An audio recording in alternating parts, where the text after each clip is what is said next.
నమస్తే, welcome to జిల్లా one news bulletin లో ముందుగా హెడ్లైన్స్ చూద్దాం. లంకెలపాలెం జంక్షన్ వద్ద జరిగిన ఘోర రోడ్డు ప్రమాదం. స్థలాన్ని పరిశీలించిన తెలుగుదేశం పార్టీ రాష్ట్ర కార్యనిర్వాహక కార్యదర్శి దాడి రత్నాకర్.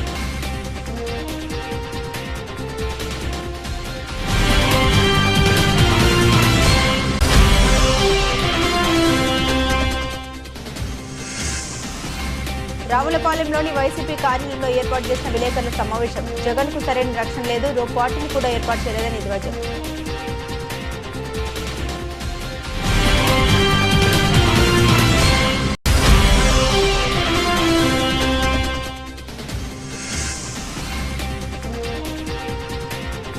ప్రైవేట్ కార్పొరేట్ విద్యా సంస్థలకు కొమ్ము కాస్తున్న విద్యాశాఖ అధికారులను తక్షణమే సస్పెండ్ చేయాలని డిమాండ్.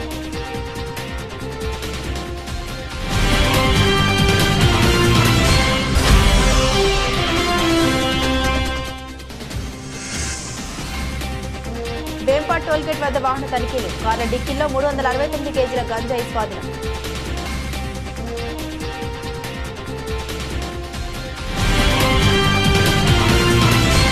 లంకెలపాలెం జంక్షన్ వద్ద నిన్న రాత్రి జరిగిన ఘోర రోడ్డు ప్రమాదం యొక్క స్థలాన్ని తెలుగుదేశం పార్టీ రాష్ట్ర కార్యనిర్వాహక కార్యదర్శి దాడి రత్నాకర్ పరిశీలించారు. అనంతరం అనకాపల్లి నెహ్రూ జంక్షన్ వద్ద టీడీపీ క్యాడర్ మరియు దాడి వీరు నాయుడు కళాశాల విద్యార్థులు మానవహారం నిర్వహించారు. ఈ సందర్భంగా దాడి రత్నాకర్ మాట్లాడారు. అత్యంత రద్దీగా ఉండే లంకెలపాలెం జంక్షన్ వద్ద పరిశ్రమలకు వెళ్లే వాహనాల డ్రైవర్ల నిర్లక్ష్యం వల్ల చాలా సంవత్సరాలుగా ప్రయాణికుల ప్రాణాలు ప్రమాదానికి గురి అవుతున్న పోలీసులు పట్టించుకోవడం లేదని, ప్రమాదాలకు గురి చేసిన డ్రైవర్లను వారిని ఓనర్లకు శిక్ష పడకుండా వదిలేస్తున్నారని తెలిపారు. లంకెలపాలెం జంక్షన్ రోడ్డును వెడల్పు చేయవలసిందిగా ఎంతో కాలంగా వినతులు సమర్పిస్తున్నా పట్టించుకోవడం లేదన్నారు. ఈ ప్రమాదంలో లారీ యొక్క డ్రైవర్ నిర్లక్ష్యం పూర్తిగా కనిపిస్తోందని, ట్రాఫిక్ రెడ్ సిగ్నల్ పడినప్పటికీ కూడా ఆగకుండా ఆగి ఉన్న వాహనాలపై నుండి వాహనాన్ని నడిపి 3 ప్రాణాలు పోవడానికి కారణమయ్యారని తెలిపారు. ఈ ప్రమాదంలో 15 మంది వరకు తీవ్ర గాయాల పాలయ్యారని, వారిని అనకాపల్లి, అంగరంపొడి, వైజాగ్ ఆసుపత్రిలో చికిత్స అందిస్తున్నారని, వీరిలో కొంతమంది ప్రాణాపాయ స్థితిలో ఉన్నారని తెలిపారు. ఈ ప్రమాదానికి కారణమైన వారిపై కఠిన చర్యలు తీసుకోవాలని డిమాండ్ చేశారు. ఇటువంటి సంఘటన మరలా పునరావృతం కాకుండా చూడవలసిన బాధ్యత అధికారులపై ఉందని తెలిపారు. ఈ కార్యక్రమంలో టీడీపీ నాయకులు, విద్యార్థులు పాల్గొన్నారు. నిన్న రాత్రి అనకాపల్లి జిల్లాలో లంకెలపాలెం జంక్షన్ వద్ద రాత్రి సుమారు 10:30-11 గంటల సమయంలో పెద్ద ఎత్తున ఘోర ప్రమాదం జరిగింది. అందులో ఒక లారీ, అంటే తెలంగాణకు సంబంధించినటువంటి లారీ, పోర్టు దగ్గర శనగల లోడు వేసుకున్నటువంటి లారీ, ఆ డ్రైవరు చాలా ఘోరమైనటువంటి పరిస్థితిలో నిర్లక్ష్యంగా లారీని నడిపి అతి వేగంగా లంకెలపాలెం సిగ్నల్ వద్ద ఆగి ఉన్నటువంటి అనేక ద్విచక్ర వాహనాలని, ఆటోల్ని, అదేవిధంగా 3 కార్లని గుద్దుకొని ఒక కారులో ఉండేటువంటి 3 వ్యక్తులు అక్కడికక్కడే ఆకస్మిక మరణం చెందడం జరిగింది. ఇంకొక 2 వ్యక్తులు, సుమారు 2 కాదు మొత్తం 6 వ్యక్తుల్ని హాస్పిటల్స్కి, అక్కడ కిమ్స్ ఐకాన్ కానీ, ఎన్టీఆర్ ఆసుపత్రి కానీ, ఇక్కడ ఉషాప్రయం ఆసుపత్రిలో కానీ వారిని నిన్న రాత్రి మన అనకాపల్లి నుంచి వెళ్ళినటువంటి మన కుర్రవాళ్ళందరూ కూడా అక్కడ సాయం చేసి వాళ్ళందరినీ ఆసుపత్రికి తరలించడం జరిగింది. అయితే లంకెలపాలెం జంక్షన్ వద్ద ప్రతి 10 రోజులకి 15 రోజులకి యాక్సిడెంట్ జరుగుతూనే ఉంది. అది అక్కడ వెళ్ళేటువంటి జంక్షను ఫార్మాసిటీకి వెళ్ళేటువంటి వేలాది బస్సులు, షిఫ్టుల వారీగా అనేక వేల బస్సులు వెళ్తున్నప్పటికీ కూడా ఆ లంకెలపాలెం జంక్షన్ అభివృద్ధి చేయడం కానీ, ఎక్స్ట్రాగా ఫ్రీ లెఫ్ట్ టర్న్ ఇవ్వడం కానీ, అక్కడ ఆ బస్సులు వెళ్ళే సమయంలో ఎక్కువ ట్రాఫిక్ కానిస్టేబుల్ని నియమించడం కానీ, ఇటువంటి ముందు జాగ్రత్త చర్యలు ఏమీ చేపట్టకపోవడం వల్ల అక్కడ తరచుగా ప్రమాదాలు జరగడం, మనుషులు చనిపోవడం జరుగుతూ ఉంది. నిన్న జరిగినటువంటి సంఘటనలో చనిపోయినటువంటి 2 వ్యక్తులు కూడా అనకాపల్లి ప్రాంతానికి చెందినటువంటి వారు. కేవలం 55 సంవత్సరాల వయసు ఉన్నటువంటి వాళ్ళు, ఇంకా అనేక సంవత్సరాలు జీవించాల్సినటువంటి వ్యక్తులు ఆకస్మికంగా వారి తప్పు లేకుండా చనిపోవడం అనేటువంటిది బాధాకరం.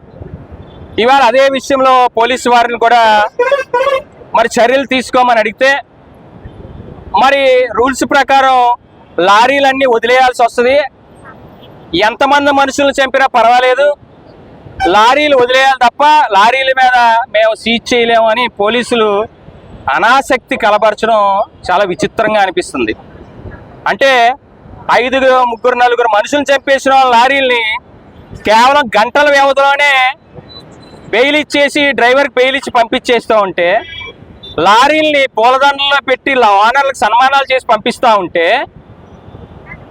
10 రోజులకు జరగాల్సిన ప్రమాదాలు 5 రోజులకు జరుగుతాయి, రేపు 2 రోజులకు జరుగుతాయి, రేపు పొద్దున మన కుటుంబ సభ్యులకు జరుగుతుంది, రేపు పోలీసు వారికి కుటుంబ సభ్యులకే జరుగుతాయి. అప్పుడు ఎవరు బాధ్యత వహిస్తారు? అప్పుడు లారీలు 5 రోజులు సీజ్ చేస్తారు పోలీసు వారి కుటుంబాలు అయితే. బయట కుటుంబాలు అయితే ప్రాణం ఖరీదు లేదు, ప్రాణానికి విలువ లేదు. అంటే ఇటువంటి దౌర్భాగ్యమైన పరిస్థితుల్లో మనం ఉంటే ఈ ప్రమాదాలు ఎట్లా నివారిస్తాం? రేపు విద్యార్థులు వాళ్ళ తాలూకా స్కూళ్ళకి కానీ కాలేజీలకు కానీ ఏ విధంగా వెళ్ళగలుగుతారు? దీని మీద భద్రతా ప్రమాణాలు ఏ విధంగా చెక్ చేస్తున్నారు? ముఖ్యంగా ఈ లోడు లారీలు, అది క్వారీ లారీలు అవ్వండి, స్థాయికం ఇచ్చినటువంటి, ఇప్పుడు నిన్న కూడా లారీ కూడా వెయిటేజ్ లారీ, అది ఓవర్లోడ్. అసలు ఓవర్లోడ్ లారీని పర్మిట్ చేసింది ఎవరు? పోలీసులు అక్కడ ఆపలేరా? వైజాగ్లోనో, స్టీల్ ప్లాంట్లోనో, గాజువాకలోనో, ఎన్ఐడిలోనో ఎవ్వరూ పట్టించుకోరు. అలాగే ఆర్టీఓ ఆఫీస్ సిబ్బంది ఉన్నారు, ఆర్టీఓ అధికారులు, మరి వాళ్ళందరి బాధ్యత కాదా? ఎప్పటికప్పుడు తనిఖీలు చేయరా? లైసెన్స్ లేకుండా లారీలు నడుపుతున్నారు. క్వారీ లారీలు, హెవీ వెయిట్ లారీలు అయితే ఘోరం. మేము చూసాం, ఆ డ్రైవర్లు 4.5 అడుగులు ఎత్తున్నారు. ఆడికి కనీసం ఆ సీట్లో కూర్చుంటే బ్రేక్ కూడా అందదు ఆడికి. వాడికేమో 40 టన్నుల లారీలు ఆడికి తోలమని ఇస్తా ఉన్నారు. వాళ్ళు తోలి వాళ్ళు బ్రేక్ వేయలేని పరిస్థితులు ఇవాళ ప్రమాదాలు చేస్తూ ఉంటే, ఒకసారి ఒక డ్రైవరు 3 చంపాడు ఇవాళ. ఆ డ్రైవర్ లైసెన్స్ క్యాన్సిల్ చేయాల్సిన అవసరం ఉందా లేదా? మరి ఉన్నప్పుడు ఆ డ్రైవర్కి బెయిల్ ఇచ్చి ఎలా పంపిస్తారు? అంటే రేపే బండిచ్చి మళ్ళీ తోలమని పంపిస్తున్నారు. ఎంతవరకు న్యాయం అండి? ఎంతవరకు సవ్వండి ఇది? ఇది అవసరమైతే పోలీసులు వాళ్ళు తాలూకా అధికారాలను ఉపయోగించి దేహశుద్ధి చేసి డ్రైవర్లని, తాగిన డ్రైవర్లందరినీ కూడా బట్టలు ఉడిసి తన్ని మళ్ళీ ఇటువంటి ప్రమాదాలు లేకుండా లైసెన్స్ క్యాన్సిల్ చేసి, ఈ మందు తాగి ప్రమాదాలు చేస్తున్నటువంటి లారీల తాలూకా ఓనర్లు కూడా, వాళ్ళ తాలూకా సీబుక్లు కూడా క్యాన్సిల్ చేయాలి. ఓనర్లు కూడా ఈ ఎఫ్ఐఆర్లో చేర్చాలి. అప్పుడు భయం ఉంటుంది ఓనర్కి. అప్పుడు ఓనర్ చెక్ చేసుకుంటాడు, ఆ డ్రైవర్ మందు తాగకుండా వెళ్ళాలి అని వాడు మనిషిని పెట్టుకుంటాడు. అంతేగాని మందు తాగి ప్రమాదాలు డ్రైవ్ చేసి యాక్సిడెంట్లు చేసి చనిపోతే పోలీసులు వాడికి గంటలో స్టేషన్ బెయిల్ ఇచ్చి పంపిస్తా ఉన్నారు, జైలుకి కూడా పంపించరు. అదేవిధంగా లారీలేమో వెంటనే ఏ ఊరు అయితే ఆ ఊరు, హైదరాబాద్ అయితే హైదరాబాద్, ఒక ఫోన్ కాల్ వస్తే పంపిస్తా ఉన్నారు. దీన్ని తక్షణమే ఎస్పీ గారికి కూడా నేను మాట్లాడడం జరిగింది, ఆయన్ని కూడా నేను ప్రాధేయపడడం జరిగింది. దయచేసి కఠినమైన చర్యలు తీసుకోమని చెప్పడం జరిగింది. దీని మీద ఇప్పుడు పరవాడ పోలీస్ స్టేషన్ కూడా వెళ్తాం. నిన్న జరిగిన ఇన్సిడెంట్ మీద తప్పకుండా లారీ ఓనర్ని, ఆ డ్రైవర్ని అరెస్ట్ చేసి జైల్లో పెట్టాలి, వాళ్ళ లైసెన్స్ క్యాన్సిల్ చేయాలి. ఉషా ప్రైమ్ హాస్పిటల్ ఇప్పుడే సీరియస్గా ఉంటే అప్పాజీ అనే వ్యక్తి, ఇక్కడ గౌరపాలెం చెందిన వ్యక్తి కూడా ఇప్పుడే కిమ్స్కి తరలించడం జరిగింది. ప్రాణాపాయ స్థితిలో ఉండే రిప్స్, బోన్స్ అన్నీ కూడా ముక్కలు అయిపోయినాయి. 3 కార్లు తునాతునకలు అయిపోయినాయి. అంటే ఇంత ఘోరం జరిగిన అక్కడ ఇవాళ అక్కిలపాలెం జంక్షన్కి ఇందాక వెళ్ళి చూసి వచ్చాను. సుమారు 8 2 వీలర్స్, ద్విచక్ర వాహనాలు తుక్కు అయిపోయినాయి. అది కూడా ఒక కంటైనర్ లారీ అడ్డుగా వచ్చింది కాబట్టి ఆ లారీ ఆగింది, లేకపోతే ఇంకా చాలా ప్రాణాలు పోయి ఉండేవి. ఇంకా చాలా మంది ఆసుపత్రిలో చికిత్స పొందుతూ ఉన్నారు. కాబట్టి ఈ దౌర్జన్యాల్ని, ప్రమాదాలని ఇప్పటికైనా అరికట్టే విధంగా అధికారులు, జిల్లా కలెక్టర్ దగ్గర నుంచి మొదలుకొని, ఇక్కడ ఎస్పీ గారి దగ్గర నుంచి మొదలుకొని, డిఎస్పీ దగ్గర నుంచి మొదలుకొని, ట్రాఫిక్ సిఐలు, ఎస్ఐలు, ఏఎస్ఐలు, అనేక మంది సిబ్బంది ఉన్నారు అనకాపల్లి జిల్లాకి. అనేక 10ల సంఖ్యలో ఇవాళ ఇన్స్పెక్టర్లు ఉన్నారు. 8 మంది డిఎస్పీలు ఉన్నారు అనకాపల్లి జిల్లాకి. దయచేసి వీరందరినీ కోరుతా ఉన్నా, ప్రాణానికి విలువ ఇవ్వండి, ప్రాణానికి రక్షణ కల్పించండి, ప్రమాదాలు నివారించండి. మేం చేయని తప్పులకి ఎవరో చేయని తప్పు రావులపాలెంలోని వైసీపీ కార్యాలయంలో ఏర్పాటు చేసిన విలేకరుల సమావేశంలో అంబేద్కర్ కోనసీమ జిల్లా వైసీపీ అధ్యక్షులు చిర్ల జయగిరెడ్డి మాట్లాడారు. వైసీపీ కార్యకర్త సింగయ్య రోడ్డు యాక్సిడెంట్లో మృతి చెందడం చాలా బాధాకరమన్నారు. ఆ మృతికి ముమ్మాటికి కారణం సీఎం చంద్రబాబు నాయుడని, ఎందుకంటే జగన్ కు సరైన రక్షణ లేదు, రో పార్టీని కూడా ఏర్పాటు చేయలేదని ధ్వజమెత్తారు. A1 గా డ్రైవర్, A2 గా జగన్ కాదు. సింగయ్య మృతికి A1 గా చంద్రబాబు, A2 గా హోంమంత్రి, A3 గా డీజీపీని పెట్టాలి ఆయన డిమాండ్ చేశారు. యోగాంధ్ర కార్యక్రమానికి 300 కోట్ల ప్రజల సొమ్ము వృధా చేయడం సరికాదన్నారు. ఏదో సినిమాలో భావ కళ్ళల్లో ఆనందం చూడడం కోసం మర్డర్ చేశానే డైలాగ్ ఉంటుంది. ఆ విధానంగా మోదీ భావ కళ్ళల్లో ఆనందం చూడడానికి కోసం రాష్ట్ర ప్రజల్ని చంద్రబాబు, లోకేష్, పవన్ కళ్యాణ్ కలిసి మర్డర్ చేస్తున్నారన్నారు. 48 గంటలు కాదు 48 రోజులు గడిచినా ఇంకా రైతుల బకాయిలు చెల్లించలేదని ఎద్దేవా చేశారు. లోకేష్ సీనియర్ నెంబర్లు స్టాఫ్ ను పక్కన పడేసినట్లుగా వారిని పక్కన పడేశారని విమర్శించారు. బుచ్చయ్య చౌదరి వయసుకు తగ్గ విధంగా మాట్లాడితే బాగుంటుంది, ఎవరో మెప్పు కోసం మాట్లాడితే పద్ధతిగా ఉండదని హెచ్చరించారు. మా కార్యకర్త సింగయ్య మృతి చెందారో వారి మృతి పట్ల మేము సంతాపాన్ని వ్యక్తపరుస్తున్నాం. మొట్టమొదటి అలాగే డాక్టర్ బిఆర్ అంబేద్కర్ కోనసీమ జిల్లాలో రైతుల యొక్క పరిస్థితి ఒకసారి ఆలోచన చేయమని చెప్పి నిద్రపోతున్నటువంటి ఈ నారా చంద్రబాబు నాయుడు ప్రభుత్వాన్ని కోరుతున్నాం. ముఖ్యంగా ఏదైతే ధాన్యం కొనుగోలు డబ్బుని 48 గంటల్లో మీ అకౌంట్లో జమ చేయడమే ఈ కూటమి ప్రభుత్వం లక్ష్యం, ఇది మా విజయం అని చెప్పి వీరాలు పలికినటువంటి మరి నారా చంద్రబాబు నాయుడు గారు ఈరోజు డాక్టర్ బిఆర్ అంబేద్కర్ కోనసీమ జిల్లాలోనే మరి మా ఉద్యమం యొక్క పరిస్థితిని దృష్టిలో ఉంచుకుని 2,66,000 మెట్రిక్ టన్నులు కొనుగోలు చేయడం, దానికి 613 కోట్ల రూపాయలు అవ్వడం, అందులో ఇంకా ఈ రోజు కూడా 248 కోట్ల రూపాయలు రైతుల యొక్క బాకీలు మీరు చెల్లించలేదని చెప్పి సందర్భంగా మీకు మనవి చేస్తూ ఉన్నాను. 48 గంటలు కాదు 48 రోజులు దాటేసాయి నారా చంద్రబాబు నాయుడు గారు. మీరు ఇక్కడ ఉన్నటువంటి ఎమ్మెల్యేలు, ఇక్కడ ఉన్న ప్రజాప్రతినిధులు మొద్దు నిద్ర వీడి ఇమ్మీడియట్గా అంబేద్కర్ కోనసీమ జిల్లాలో కానీ రాష్ట్ర వ్యాప్తంగా కానీ రైతులకి ధాన్యం బకాయి సొమ్ములు తక్షణమే చెల్లించాలని మేము ఈరోజు వైఎస్ఆర్ కాంగ్రెస్ పార్టీ నుంచి మేము డిమాండ్ చేస్తూ ఉన్నాం. అలాగే కేవలం ఒక్క ఈ రైతులే కాదు, మరి ఏదైతే ఈ రాష్ట్ర ప్రభుత్వం ముఖ్యంగా రైతుల పట్ల వ్యవస్థల తీరుకి మేమందరం కూడా మరి దిగ్భ్రాంతిని వ్యక్తం చేస్తున్నాం. ఎంచేతంటే ఈరోజు ఈ ప్రభుత్వాన్ని ఎన్నుకున్నటువంటి పాపానికి ఒకవైపు ఉన్నటువంటి పొగాకు రైతులు కానీ, లేదా మరి ఉన్నటువంటి కోకో రైతులు కానీ, లేదా ఎక్కువ రంగానికి చెందిన రైతులు కానీ అందరూ కూడా ఈ రోజున మరి ఈ ప్రభుత్వాన్ని ఎన్నుకున్నందుకు వారందరూ కూడా పశ్చాత్తాపడుతున్నారని చెప్పి సందర్భంగా మీకు మనవి చేస్తూ ఉన్నాం. ముఖ్యంగా కేవలం ఈరోజు అంబేద్కర్ కోనసీమ జిల్లాలో మరి వరి నాట్లు వేసుకుంటూ ఉన్నారు. 3 పంటలు 4 పంటలు అయిపోయాయి ఈ ప్రభుత్వం వచ్చి. కనీసం వారికి అన్నదాత సుఖీభావ డబ్బు పెట్టుబడి సాయం కూడా ఇంతవరకు అందించలేదు మీరు. మరి ఏదైతే వారికి పెట్టుబడి సాయం ఇమీడియట్గా వాళ్ళ గతంలో జగన్మోహన్ గారి ప్రభుత్వం ఉంటే మరి వారికి పెట్టుబడి సాయం రైతు భరోసా డబ్బు సుమారు 52 లక్షల మందికి ఈ రాష్ట్ర వ్యాప్తంగా ఇచ్చేటువంటి కార్యక్రమం చేసేవాడు. అదే డబ్బుతో మరి వారు ఈరోజు నార్మల్ వేసుకుని నాట్లు వేసుకునే కార్యక్రమం కానీ వారు చేసుకునే తొలకరిలో. అట్లాంటిది ఈ రోజుకి 1 రూపాయి కూడా అన్నదాత సుఖీభావ కానీ లేదా పెట్టుబడి సాయంగా ఒక్క రైతు కూడా ఈ కూటమి ప్రభుత్వం అందించలేదని చెప్పి ఈ సందర్భంగా మీకు మనవి చేస్తూ ఉన్నా. కృష్ణా జిల్లా మచిలీపట్నం ప్రైవేట్ కార్పొరేట్ విద్యా సంస్థలకు కొమ్ము కాస్తున్న విద్యాశాఖ అధికారులను తక్షణమే సస్పెండ్ చేయాలి డిమాండ్ చేశారు. మచిలీపట్నం నగరంలో ప్రైవేట్ కార్పొరేట్ పాఠశాలలో మరియు కళాశాలలో ప్రభుత్వ విద్యా నియమ నిబంధనకు విరుద్ధంగా పుస్తకాలు, యూనిఫామ్లకు అధిక ధరలు వసూలు చేస్తున్నప్పటికీ ఇక్కడ విద్యాశాఖ అధికారులు మాత్రం పట్టి పట్టినట్లుగా వ్యవహరించడాన్ని దేశభక్త ప్రజాతంత్ర ఉద్యమం కృష్ణా జిల్లా కన్వీనర్ మరియు న్యాయవాది నున్న అరవింద్ కుమార్ తీవ్రంగా ఖండించారు.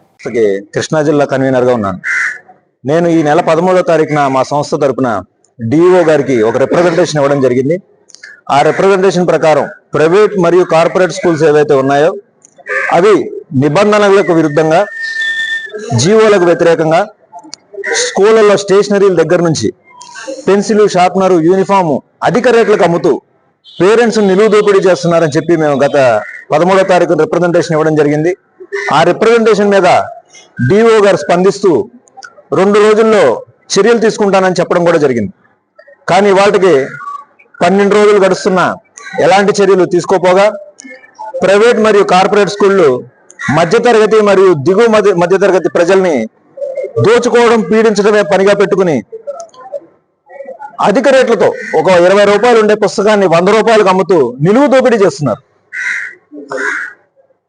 ఈ సందర్భంగా గవర్నమెంట్ విద్యాశాఖ పూర్తిగా ఈ విషయంలో ఫెయిల్ అయిందనే చెప్పాలి.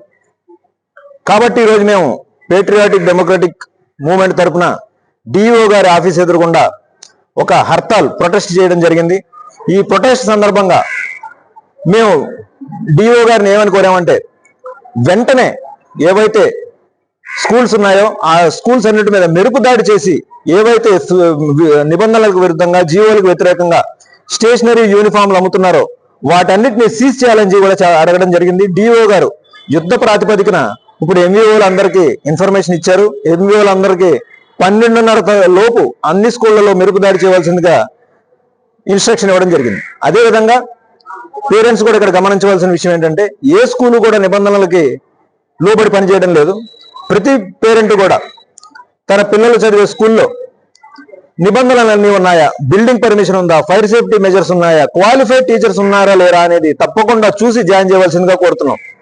ఒకవేళ ఈ రోజు గనక విద్యాశాఖ స్పందించి మేము ఇచ్చిన రిప్రజెంటేషన్ మీద స్పందించి తగు చర్యలు తీసుకుంటే సరి, లేకపోతే ఈ ఉద్యమాన్ని ఇంకా ముందుకు తీసుకెళ్లి తీవ్రతరం చేస్తామని సభాముఖంగా పేర్కొంటున్నాను. నక్కపల్లి ఎస్ఐ సనీబాబుకి అందిన సమాచారం ప్రకారం వేంపాట్ టోల్గేట్ వద్ద వాహన తనిఖీలు నిర్వహిస్తుండగా తనిఖీలు చేయడం తెలిసి వేదులపాలెం జంక్షన్ వద్ద 2 కార్లు వెనుకకు వెళ్లి తప్పించుకుందామన్న ఉద్దేశంతో కార్లు వేగంగా నడిపే క్రమంలో ఎదురుగా వచ్చే ద్విచక్ర వాహనాన్ని ఢీకొట్టారు.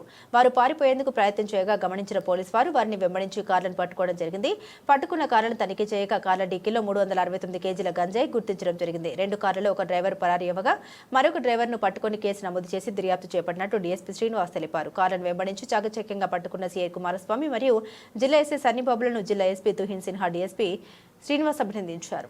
నిన్న అనగా 23/6/25 మధ్యాహ్నం సుమారు 1 గంట ప్రాంతంలో ఎస్ఐ గారికి రాబడిన సమాచారం మేరకు మన టోల్గేట్ దగ్గర నక్కపల్లి టోల్గేట్ దగ్గర వెహికల్ చెకింగ్ చేస్తున్నారు సిబ్బంది అంతా కూడాను.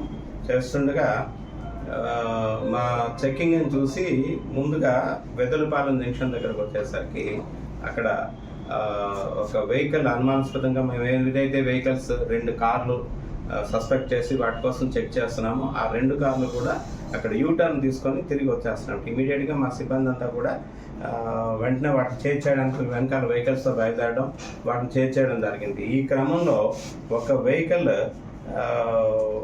అది ఏమైందంటే అక్కడ ఒక వెదులపాలెం జంక్షన్ దగ్గర ఒక 2 వీలర్ని హిట్ చేసింది. ఆయన వైబోయిన శ్రీనివాసరావు అని చెప్పేసి ఆయన్ని హిట్ చేసి అక్కడ ఆపకుండా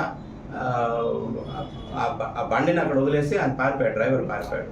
రెండో వెహికల్ని మన వాళ్ళు చేసి పట్టుకోవడం జరిగితే 2 వెహికల్ కూడా మనం తనిఖీ చేసేటప్పుడు 2 కార్లో కూడా గాంజాయి దొరికిందండి. వాళ్ళు కూడా ఫేక్ నెంబర్ ప్లేట్స్ పెట్టుకొని AP09CE 1868 ఇటియోస్ వెహికల్ ఒకటి, అట్లాగే AP09CE 1868 ఈ వెహికల్ నెంబర్స్ పెట్టుకొని 2 కార్లు కూడా వచ్చినాయి. బ్యాక్ డిక్కీలో ఓపెన్ చేసి చూసేసరికి పూర్తిగా గాంజాతో ఉంది. ఆ గాంజా అంతా కూడా మన వాళ్ళు వెయింగ్ చేస్తే టోటల్ 2 వెహికల్స్ది కలిపి 369 కిలోలు గాంజా ఉంది. దాన్ని ప్లస్ ఈ 2 వెహికల్స్ని ఒక డ్రైవర్ ఎవరైతే ఒక వెహికల్ డ్రైవర్ ఉన్నాడో నరేంద్ర సన్ ఆఫ్ బాలేశ్వర దయా 26 ఇయర్స్, వాడిది ఎత్తువా డిస్ట్రిక్ట్ యూపీ అండి, ఉత్తరప్రదేశ్, బర్తనా టౌన్ వాడిని అరెస్ట్ చేయడం జరిగింది. రెండో డ్రైవర్ ఎవరైతే పారిపోయారో ఆయన కోసం మరియు ఈ ఎక్కడి నుంచి గాంజా తీసుకొచ్చారు, ఎవరికి డెస్టినేషన్కి వెళ్తుంది అన్న దానికోసం అని చెప్పేసి ఇన్వెస్టిగేషన్ నడుస్తుంది. ఈ కేసు మన నక్కపల్లి ఎస్ఐ గారు అలాగే మన సిఐ గారు ఇద్దరు కూడా దర్యాప్తు చేస్తున్నారు. చాలా వాళ్ళు ఏమంటే వాళ్ళ తాలూకా ఇంట్రాగేషన్లో ముద్దాన్ని ఇంట్రాగేట్ చేసేటప్పుడు ఎవరు కనిపించినా సరే, పోలీసులు కానీ ఎవరైనా సరే వెహికల్ ఆపితే మీరు వాళ్ళని చంపైనా సరే మీరు డెస్టినేషన్ గాంజాయి తీసుకురావాలి అని చెప్పేసి వాళ్ళకి ఇన్స్ట్రక్షన్స్ ఇచ్చారు. అందుకోసమే మేము డ్రైవర్ ఒక 2 వీలర్ను కూడా కొట్టుకొని అవసరమైతే ప్రాణాలు పోయినా పర్వాలేదన్న ఉద్దేశంతో వాళ్ళు వెళ్ళిపోయారని చెప్పేసి చెప్తున్నారు. అంటే ఎంత డేరింగ్ అంటే పూర్తిగా గంజాయిని డిక్కీలోనే వేసుకొని వచ్చారు. ఇప్పటి వరకు చూస్తున్నవన్నీ ఎక్కడ కన్సీల్ చేసుకొని రావడం జరిగింది. బట్ ఈ కేసులోనైతే వాళ్ళు చాలా ధైర్యంగా వెనకాల డిక్కీలోని ఓపెన్గానే పెట్టుకొని రావడం జరిగింది గంజాయి. అయితే ఒరిజినల్ నెంబర్స్ కూడా ఈ ఫేక్ నెంబర్స్ని మళ్ళీ చాసిస్ నెంబర్ తీసి మనం చెక్ చేయడం జరిగింది. ఆ నెంబర్స్ 2 కూడా ఒకటేమో DL3CBW27444 అని చెప్పేసి ఒక వెహికల్ అండి. ఇంకోటి ఒక కంపెనీ పేరు మీద ఉంది వెహికల్ DL4CNE8552, ఇది ఒరిజినల్ నెంబర్ అనమాట. ఈ 2 వెహికల్స్ కూడా ఈ ఫేక్ నెంబర్ ప్లేట్స్ కూడా మనకు దొరికినాయి. ఆ బండిలోనే ఒరిజినల్ నెంబర్ ప్లేట్స్ కూడా దొరికినాయి. ఆయన దగ్గర నుంచి ఒక సెల్ ఫోన్ కూడా సీజ్ చేయడం జరిగింది. మిగతా ముద్దాయిలందరి కోసం కూడా మేము టీమ్స్ పంపించి వాళ్ళని అప్రిహెండ్ చేయడానికి ట్రై చేస్తున్నాము. ఎవరైతే ఇంజూర్డ్ పర్సన్ ఉన్నారో ఆయనకి చెయ్యి ఫ్రాక్చర్ అయింది. ఆయనేమో నక్కపల్లి హాస్పిటల్లో ముందు ఫస్ట్ ఎయిడ్ ఇప్పించి అక్కడి నుంచి తుని హాస్పిటల్కి పంపించడం జరిగింది. ఈ కేసుని పట్టుకున్నందుకు గాను మన అనకాపల్లి జిల్లా ఎస్పీ గారు రిహిన్ సిన్హా ఐపీఎస్ గారు, ఇన్స్పెక్టర్ గారిని, సబ్ ఇన్స్పెక్టర్ గారిని అందరినీ కూడా అప్రిషియేట్ చేయడం జరిగింది. నేను కూడా వాళ్ళందరినీ కూడా అప్రిషియేట్ చేస్తాను. పార్వతీపురం మన్యం జిల్లా గుమ్మలక్ష్మీపురం మండలంలో తాడికొండ పిహెచ్సి పరిధిలోని గౌడగూడ గ్రామాల్లో నిలువ నీటిపై డ్రోన్ సహాయంతో యాంటీ లార్వర్ కార్యకలాపాలు విజయవంతంగా నిర్వహించబడ్డాయి. మలేరియా నిర్మూలన లక్ష్యంగా ఆధునిక సాంకేతికతను ఉపయోగించి ఈ చర్యలు తీసుకున్నారు. DMHO, DMO, PO, RBSK, DLA TO గారు వచ్చి పరిశీలించి పనులు చేపట్టారు. ఈ కార్యక్రమంలో డిఎంహెచ్ఓ జిల్లా డాక్టర్ల ప్రోగ్రాం అధికారి డాక్టర్ జగన్మోహన్ రావు, మరో వైద్య అధికారులు, సిబ్బంది పాల్గొన్నారు.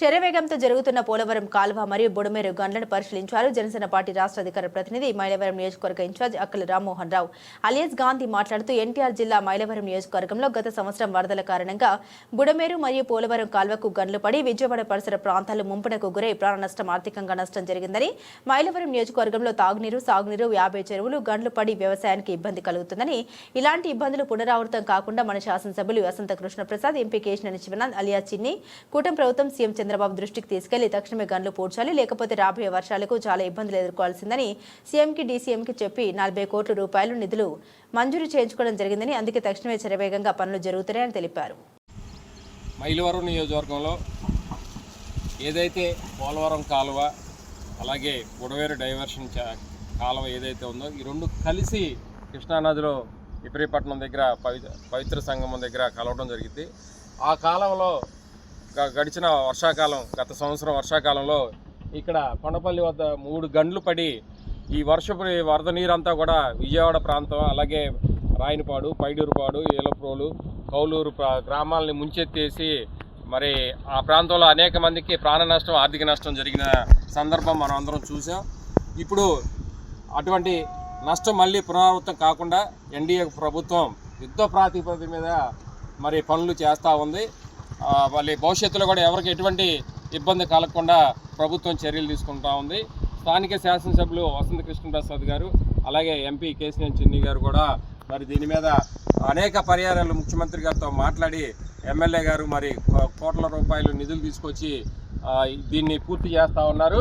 అలాగే మన మైలవరం నియోజకవర్గంలో దాదాపు ఒక 50 గ్రామాల్లో మంచినీరు చెరువులు, సాగునీరు చెరువులు కూడా తెగిపోయినాయి మొన్న వర్షాకాల ప్రభావం. మరి వాటిని కూడా యుద్ధ ప్రాతిపదికగా ఆ గండ్లన్నీ కూడా పూడ్చడం జరుగుతూ ఉంది. ఖచ్చితంగా భవిష్యత్తులో మళ్ళీ ఇటువంటిది పునరావృతం కాకుండా, ప్రజలకి నష్టం జరగకుండా ఈ ప్రభుత్వం చర్యలు చేపడుతుంది. దానికి ఉదాహరణే ఇవాళ యుద్ధ ప్రాతిపదికన జరుగుతున్నటువంటి పనులు అనేది ప్రజలు గ్రహించాలి.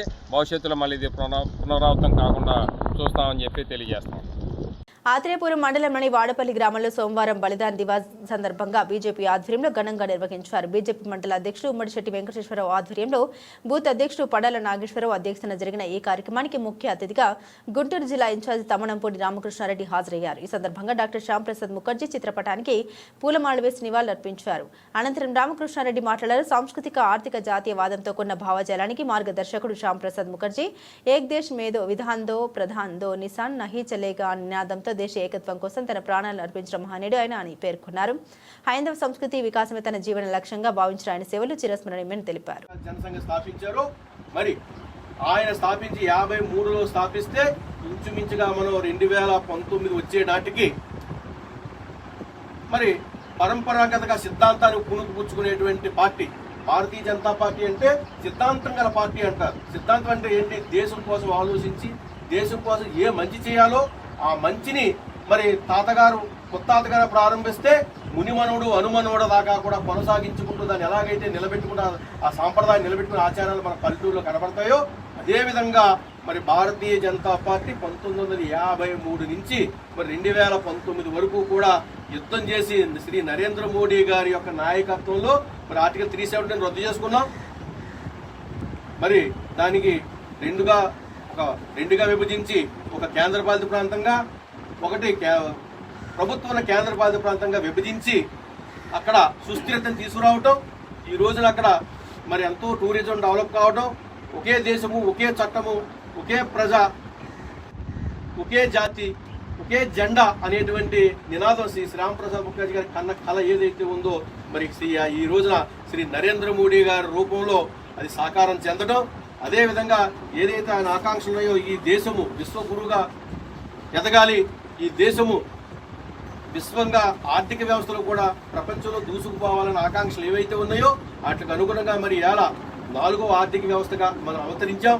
అనేకమైనటువంటి మరి ఈ శాంతి సౌభాగ్యాలు కానివ్వండి, ప్రజలందరికీ కూడా మంచిగా అన్ని యొక్క కార్యక్రమాలు అంత్యోదయ ఏదైతే ఉందో అక్కడ దాకా కూడా మరి అనేక పథకాలు బియ్యం రూపంలో కానీ మరుగుదొడ్ల రూపంలో కానీ మరి మన మంచినీళ్ళ వ్యవస్థలో కానీ పంచాయతీకి నిధులు సమకూర్చుకోవడంలో కానీ డ్వాక్రా మహిళలకు కానీ యువతకు కానీ ఈ రకంగా అన్ని రకాలుగా సౌభాగ్యవంతమైన భారతదేశం మరి పరంపరాగతంగా ఈ రోజు మరి ఇంత ముందుకు వెళ్తుంది అంటే మరి ఆ రోజున డాక్టర్ శ్యాంప్రసాద్ ముఖర్జీ గారు కళలను సాకారం చేయడం కోసం ఈ రోజు కూడా భారతీయ జనతా పార్టీ నాయకత్వము నరేంద్ర మోడీ గారి దగ్గర నుంచి మరి మన యొక్క గ్రామంలో ఉన్న చిట్ట చివరి కార్యకర్త వరకు కూడా భారతదేశ వ్యాప్తంగా ఈ రకంగా దేశం కోసం పనిచేస్తా ఉండే స్ఫూర్తి కలిగించినటువంటి మన డాక్టర్ శ్యాంప్రసాద్ ముఖర్జీ గారికి మనందరం కూడా ఎన్టీఆర్ జిల్లా మైలవరం నియోజకవర్గం జి కొండూరు మండలం వెలగలేరు గ్రామంలో హైస్కూల్ వద్ద గల కాలనీలో డ్రైనేజీలో మురుగునీరు ఎటుపోయే దారి లేక అక్కడ నిలిచిపోయి రోడ్ల మీదకి పొంగి పొర్లుతుండడం వల్ల కాలనీ వాసులు అనేక ఇబ్బందులు పడుతున్నారు. ఈ సందర్భంగా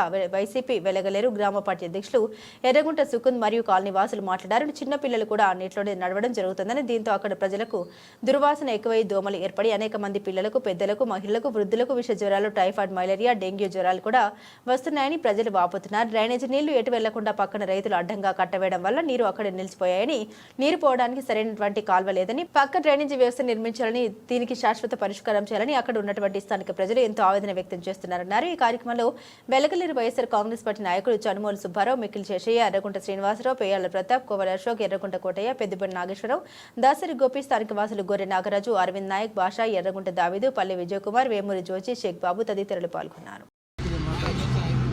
కాలువ ఏర్పడి 15 సంవత్సరాలు దాదాపు 20 సంవత్సరాలు అవుతుంది. డ్రైనేజ్ సిస్టమ్ మాత్రం లేదు. మొదటి నుంచి కూడా సైడ్ డ్రైనేజీ కొన్నాళ్ళకు పూర్తయింది.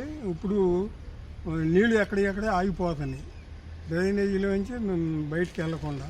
దీనికి కందులపాటు డొంకకి శాశ్వత పరిష్కారం ఉంది చెయ్యాలంటే. మరి పొలాల వాళ్ళని మరి రెవెన్యూ వాళ్ళని పిలిచి మరి ఏదైనా పొలివారు ఏమైనా ఉందామో చూసి ఉంటే దాన్ని ఉపయోగించుకోవచ్చు. లేదు అనుకుంటే మరి ఏదైనా వాళ్ళ ఎమ్మెల్యే గారి ద్వారా మరి ఇక్కడ కాలువ ఏర్పాటుకి మరి రైతులు సహకరించే విధంగా మాట్లాడి చేయాలని కోరుకుంటున్నాను. సమస్యని రెక్టిఫై చేయడానికి ఏ అధికారి రావట్లేదు, ఏమీ లేదు. దానికి తోడు ఇంకా ఇప్పుడు ప్రజెంట్ వర్షం నీరు అంటే చేరిపోతుంది. చేరిపోయి ఇక్కడ వాడుకునే నీళ్ళు మొత్తం ఇటు నుంచే రన్నింగ్ వాటర్ ఇది. దీనికి కూడా అక్కడ మొత్తం బ్లాక్ చేశారు. బ్లాక్ చేయడం వల్ల ఇక్కడ బాగా వాటర్ నిల్వ ఉండటం వల్ల ఈ పిల్లలు స్కూల్కి వెళ్ళాలన్నా సరే, పెద్దోళ్ళు చిన్నోళ్ళు లోనికి రావాలన్నా సరే, వెళ్ళాలన్నా సరే చాలా ఇబ్బంది అవుతుంది. ఏంటి వాటర్ చాలా వేస్ట్ వాటర్ అనమాట. అది కింద కాళ్ళకి పొక్కుల్లాగా ఇదని చాలా ఇబ్బంది పడుతున్నారు. మెయిన్ రోడ్ అంటే ఇదివరకు కాలువ ఉండేది. ఇప్పుడు దాన్ని ఎవరికి వాళ్ళు ఆక్యుపై చేసేసి మట్టితో వేసుకున్నారు. ఏంటి ఇదివరకు ఇటు పొలివేరు ఉండేది, పొలివేరు డొంక ఉండేది కాలువ. ఆ కాలువ కూడా చాలా వరకు కలిపేసుకున్నారు. ఏంటి ఇటు వాటర్ ఎటు పోవడానికి వీలు లేకుండా ఇలాగా ఇది ఎప్పటి నుంచి కాదు, ఎప్పటి నుంచో 10 సంవత్సరాల నుంచి. ఏంటి ఎంతమంది చెప్తున్నా సరే, ఎన్ని కంప్లైంట్లు వస్తున్నా సరే, ఎన్ని కంప్లైంట్ ఇస్తున్నా సరే ఎవరో రెస్పాన్స్ అవ్వట్లేదు. ఏంటి కొంచెం అధికారులు మా పైన దయించి కొంచెం చిన్న. అనకాపల్లి జిల్లా లంకెలపాలెం వద్ద లారీ బీభత్సం. కంటైనర్ లారీని, ఒక కార్ని, ఒక జీప్ని, 4 బైకుల్ని ఢీకొన్న లారీ. అక్కడికక్కడే 3 మృతి చెందక 7గురికి తీవ్ర గాయాలు. గాయపడ్డ వారిని అంగనంపూడి ఎన్టీఆర్ హాస్పిటల్కు తరలింపు. మృతులు అనకాపల్లి పట్టణానికి చెందిన కొనతల అచ్చెన్నాయుడు, అనకాపల్లి మండలం రేబాక గ్రామానికి చెందిన పచ్చుకూర గాంధీ, అగనంపూడికి చెందిన ఎర్రప్పాడు గుర్తించారు. అందరికీ నమస్కారం అండి. నేను ఏదైతే లంకెలపాలెం జంక్షన్లో జరిగిన యాక్సిడెంట్ ఏదైతే ఉందో దాంట్లో 3 చనిపోయారండి. సో పోలీస్ వాళ్ళు ఇమీడియట్గా యాక్ట్ చేసి ఎవరైతే ఇంజ్యూర్ అయ్యారో వాళ్ళని హాస్పిటల్కి షిఫ్ట్ చేయడం జరిగింది. అలాగే వాళ్ళకి కావాల్సిన నెసరీ హెల్ప్ కూడా చేయడం జరిగింది. ఈ యాక్సిడెంట్ రికార్డింగ్ ఏదైతే కారణాలు అన్నీ కూడా అనలైజ్ చేస్తున్నాము. మేము ఫర్దర్ ఒక 1 or 2 daysలో మీకు కంప్లీట్ అప్డేట్ ఇస్తామని recording this accident, A reasons వల్ల జరిగింది అంతా కూడా. ఎంతమందికి ఒకసారి రివ్యూ చేసి చెప్తామండి. ప్రస్తుతానికి మనకి చాలామంది ఇంజ్యూర్ అయినారు. సో వాళ్ళందరిది ఇన్ఫార్మ్ చేసి పక్కాగా మళ్ళీ వెరిఫై చేసి 1 more round మేము అందరం విజిట్ చేసి హాస్పిటల్స్ వాళ్ళ హెల్త్ స్టేటస్ ఎలా ఉందో చెక్ చేసుకునేసి మేము ఫర్దర్ మీకు అప్డేట్ ఇస్తాం. ప్రస్తుతానికి అయితే 3 చనిపోయినారు మనకి ఆ జంక్షన్లో. వీళ్ళందరూ కూడా మనకి ఇక్కడ పర్వాడలో వర్క్ చేసే వాళ్ళు ఉన్నారు. కొంతమంది బయట షాప్లో వర్క్ చేసే వాళ్ళు ఉన్నారు. పర్వాడ లిమిట్స్ అనకాపల్లి వాళ్ళు ఉన్నారు. అందరు కూడా మన లోకల్ లిమిట్స్ పర్వాడ అనకాపల్లి వాళ్ళు ఉన్నారు. ప్రెస్ నోట్ సార్ చేస్తాం. అంటే డ్రైవర్ మద్యం మత్తులో అనేది మనకి ఇంకా వెరిఫై కాలేదు. మేము కావాల్సిన నెసరీ టెస్ట్ కూడా చేపిస్తున్నాము. డెఫినెట్గా ఉన్నట్లయితే మాత్రం definitely already based on the preliminary report మేము చాలా స్ట్రింజెంట్ యాక్షన్ తీసుకుంటున్నాం. అండ్ ఫర్దర్ కూడా ఇన్వెస్టిగేషన్ అనేది కూడా మీకు చెప్తాం. కంటైనర్ అక్కడి నుంచి కంటైనర్ ఇది మనకి పోర్ట్ దగ్గర నుంచి మనకి తెలంగాణ వెళ్తుంది. కంటైనర్లో సమ్ చిక్ పీస్ మన శనగలు అంటారు కదా, అవి తీసుకెళ్తున్నారు. సో కంటైనర్ తెలంగాణకి వెళ్ళేది, ఇన్బౌండ్ తెలంగాణకి వెళ్ళేది. రాత్రి సుమారు 10:30 గంటలకి లంకెలపాలెం జంక్షన్ వద్ద ఘోర రోడ్డు ప్రమాదం జరిగింది. గాయపడిన వాళ్ళని 6గురిని ఎన్టీఆర్ హాస్పిటల్ తీసుకురావడం జరిగింది. అందులో కర్రీ అప్పాజాయాన్ని కొంచెం chest injuries, blunt injury, chest multiple injuries రావడం వల్ల వాళ్ళ బంధువులు ఉషా ప్రైమ్ హాస్పిటల్ తరలించారు. అప్పలరాజు ఆయన రాంబిల్లి ఆయన్ని అడ్మిట్ చేసాము. బ్లంట్ ఇంజరీ, చెస్ట్ అబ్డామిన్ వచ్చింది. ఆయనకి సిటీ స్కాన్ నార్మల్గానే ఉంది. మిగతా 4 చిన్న చిన్న గాయాలు. 3 డెడ్ బాడీస్ తీసుకురావడం జరిగింది.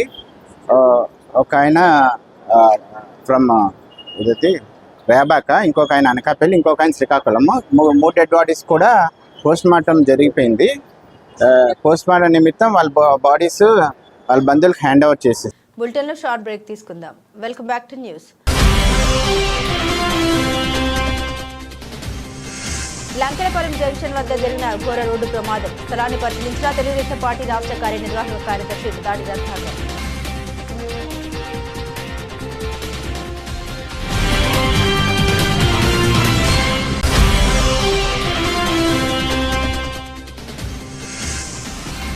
రావులపాలెంలోని వైసీపీ కార్యాలయంలో ఏర్పాటు చేసిన విలేకరుల సమావేశం. జగన్ కు సరైన రక్షణ లేదు, పార్టీని కూడా ఏర్పాటు చేయలేదని ధ్వజం.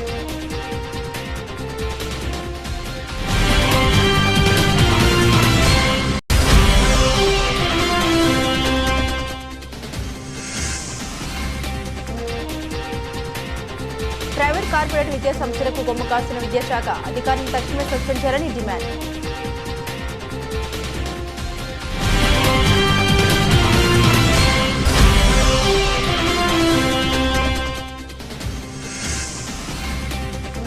వేంపాడ్ టోల్గేట్ వద్ద వాహన తనిఖీలు. కార్ల డిక్కీల్లో 369 కేజీల గంజాయి స్వాధీనం.